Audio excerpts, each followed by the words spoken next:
Yeah, we're live. Okay. Right now.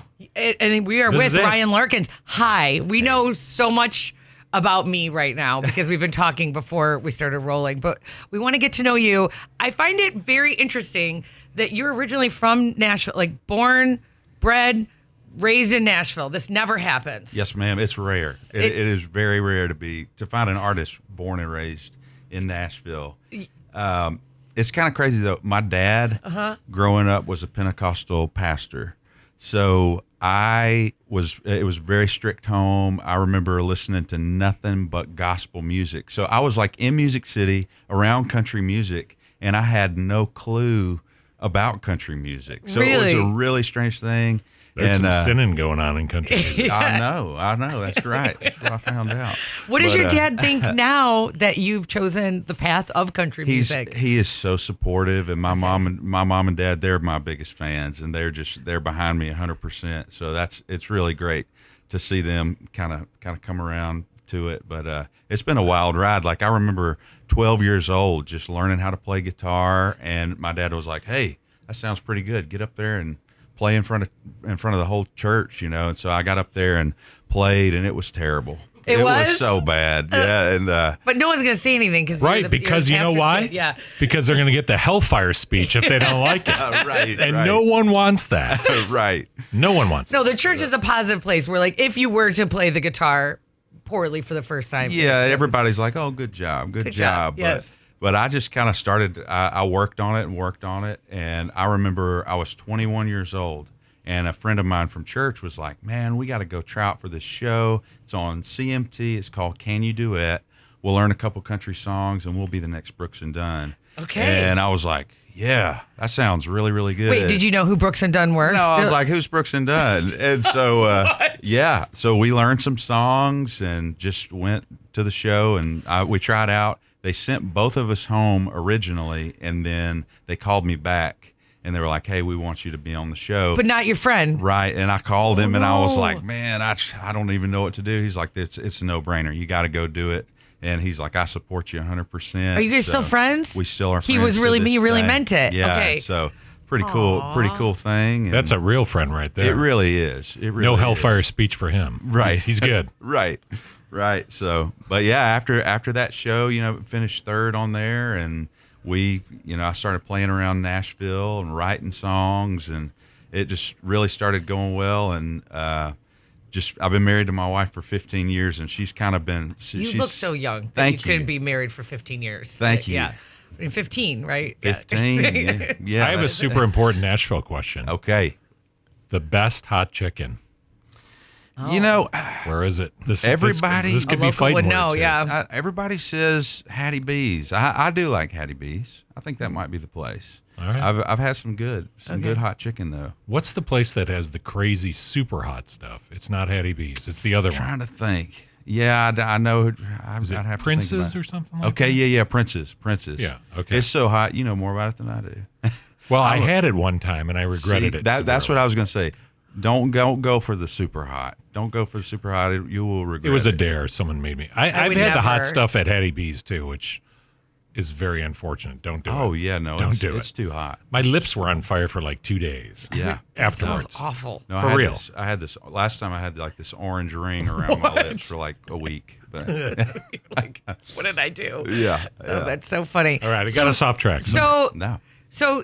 When I wanted to know though, if you're growing up in the church and you're listening to mainly just whatever music is in the church, when is your first experience with like a mainstream country music or artist? Do you remember that? I feel like it was like Randy Travis, Three Wooden Crosses. And I just remember like when I was a kid, I remember sitting like on the front row, and these preachers would come through and they would just tell these stories. And I was like on the edge of my seat. I wanted to know the next thing that happened, Right. And I as soon as I heard Three Wooden Crosses, I thought, this is kind of the same thing, that storytelling. And I'm so in love with that anyway.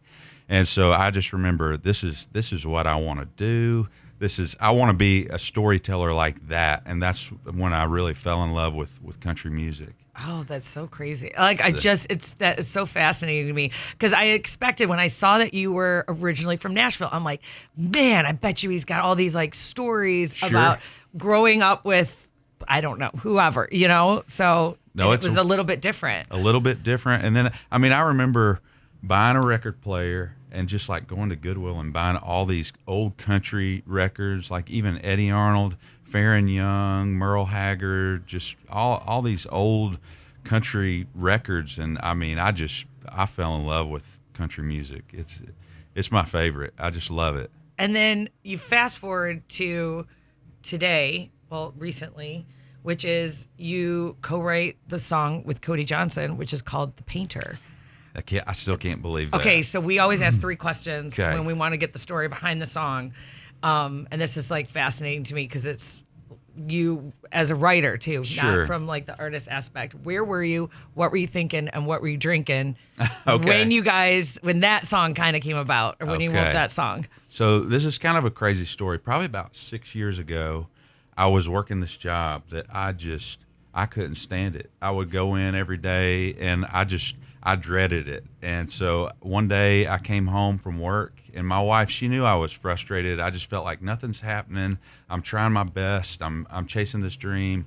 And, This was at the radio station, by the way, for those wondering. Just filling in it. No. But yeah, it was not a good season in my life. I just remember coming home one day and my wife, she said, "Ryan, you're not doing what God put you on this earth to do. And I want you to go in tomorrow. I want you to quit your job. And we're just going to take a step of faith, and the right door is going to open for you." And so we really thought about it, prayed about it. I woke up the next morning, walked in, I quit my job. And a few months later, I signed my first publishing deal, which was just like exactly the door that needed to open for me. And I remember just walking in one day to write a song, and I just had this idea, like my world was black and white, but she's the painter. And I was drinking a black cup of coffee and I was at This Music right there on Music Row, and there were like bachelorette parties coming through. Everyone, you woo! know, yeah. How did you write over all the woos? You know, It was hard, but we did it. But no, it was a great day. And then that was 5 years ago. We wrote that song 5 years ago, and then just last year he recorded it, and I can't believe it's doing so well right now. And just knowing that it has connected with so many people, it's a treat just to turn on the radio and hear it and know what that song means to people. And I'd like to say that song is really connected by numbers. like paint by numbers. That's where I Is was that where going. you're going? That's where I'm going. I love it. She knows my humor. It's really bad. But That's awesome. I saw like Cody Johnson, like that really resonated with him too. I saw, and I'm gonna misquote him, but that for him and his wife as well. And I think yes, it's like universal. I feel like it is, and Yeah. and I know I wouldn't be where I am without my wife and without her pushing me and supporting me the whole way. And even my kids, you know, they've seen me struggle, and now to turn on the radio and hear a song that I wrote about their mom, it's a really a special thing. Now the next step is hearing it played live in front of Right, people. right. Can you tell me about that? Like Cody singing that, and you're like, I wrote that. I can't wait for the day. I'm Okay, hoping, you haven't seen it live yet? I haven't Really? seen it, but one of these days I want to be Okay. standing in the middle of an arena somewhere. Everybody's and- singing it. Yeah. So then and I'm like, we're like chugging along on this journey, like Yeah. choo choo. Now you're an artist. You've got your own songs that you're singing your own self.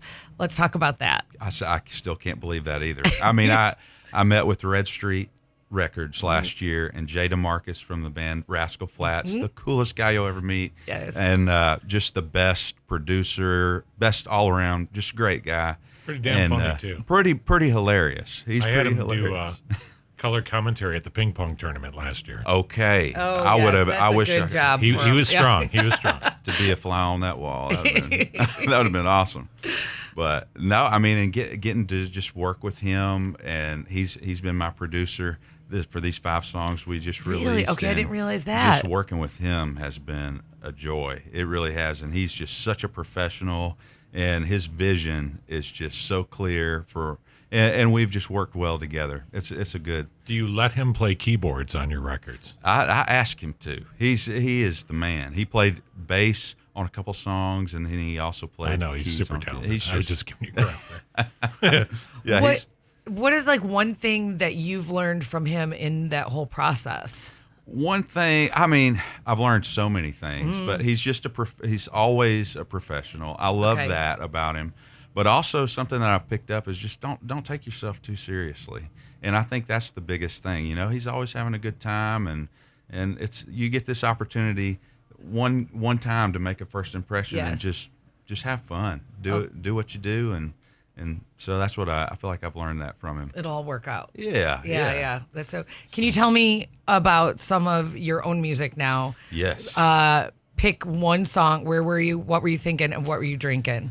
Well, so I'm a big coffee drinker. So I'm probably just about every single time you're going to ask me what was I drinking, it was probably a cup of coffee. All the hit songs, by the way, we're finding out, water and coffee. Those are like the two top. No, that's top drinks. Yeah, that's so true. And in the 80s, it was different, though. I can tell that's you. what I hear. That's what I hear. I was there. Okay.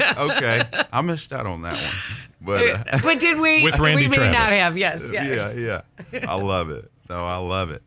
But yeah, I remember. I'll tell you about my single. It's this song means so much to me. It's probably my favorite song I've ever written. And I was just driving around Nashville. I was listening to like classic country music, like Merle Haggard, Willie Nelson, George Strait, Patsy Cline, all these great country artists. Now we're talking. Yeah, the good stuff. And so I had my kids in the back seat, and my oldest boy, he asked me, he's like, "Dad, who is the greatest country singer of all time? Who's the king of country music?" Which I know it's different in different regions of the country. Right. But to me, that day, it caught me off guard. I was like, I don't really know. There are so many great artists. And then I remember sitting at a red light on Charlotte Avenue, and I was like, I know exactly who the king of country music is. And so I wrote the song about it, and I'm just so excited about the song. So the king of country music is the song. Is the song. Yes, ma'am. All right. I like that. I was like, you're right, because everybody does have their different opinion. Who would you think is the king for you? Merle Haggard, for sure. Okay. Merle Haggard. Okay. But, and George Strait would back me up on that, and so would Clint Black. Right. And actually, the artist that was here yesterday, same. Yeah. Okay. Because he was the poet for the common man. But, Sure. I mean, there's a million, like you said, there's a million arguments. You could say that Hank Williams, because Merle wouldn't have been there if it wasn't for, or you could go and say the Carter family. Exactly. So, I mean, there is a lot of answers to it. Which is where and a lot of people lies say the George problem. Strait is the king now. So, but for me, Merle, just because of his influence and everything that he did, Sure. and I love the fact that he wrote and published over 1,000 songs. It's pretty incredible.